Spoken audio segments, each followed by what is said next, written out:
हे होत आहे ना. तुम्ही म्हणालात की आमच्या काही चुका झाल्या, लोकसभेला उशीर झाला, तर यावेळेला उशीर होणार नाही. तर कधीपर्यंत आपण बसून एक फॉर्म्युला तयार कराल? उमेदवाराची यादी कधीपर्यंत येईल? आमचा प्रयत्न आहे की जास्तीत जास्त ऑक्टोबरच्या पहिल्या आठवड्यामध्ये हे सगळं संपावं. म्हणजे उमेदवारांची घोषणाही होईल?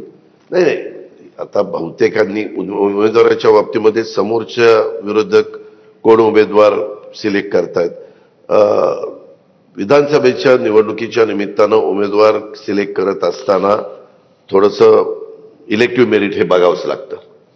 तिथली साधारण भौगोलिक तिथली राजकीय परिस्थिती, चुकून मी भौगोलिक म्हणलं, राजकीय परिस्थिती वगैरे बघून तिथली थोडी काही समीकरणं अशी बघून करावं लागतं. तर ऑक्टोबर फर्स्ट वीक पर्यंत होईल. आणि आता तुम्हाला मी सांगतो, मी नाव घेणार नाही, पण काहींना मागच्या निवडणुकीमध्ये पार्लमेंटचं तिकीट नसतं मिळालं असतं तर ते पराभूत झाले असते.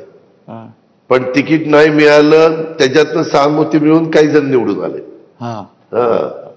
मग तसं तुमचं गणित बसलेलं नाही, तसं नाही. मी उदाहरण सांगतो, लोकसभेला अपक्ष निवडून येणं येड्यागावाळ्याचं काम नाही. पण यंदा अपक्ष 6 पक्ष आहेत. जसं आपण अनेक वेळा बोलता, ऑफ रेकॉर्ड उल्लेख करता की 45 अपक्ष एकेकाळी एका वर्ष 95 ला, तर यावेळेला 6 आहेत.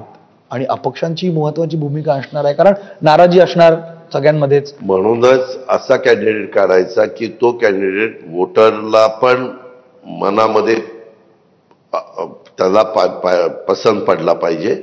आणि मग त्याला ह्या तिन्ही पक्षाचा सपोर्ट, ह्या तिन्ही पक्षाच्या वोटर, म्हणजे प्रत्येकाचे वोटर काही असतात ना, त्या पक्षाचे म्हणून मतं असतात, ती मदत आणि ती मदत असं केलं की.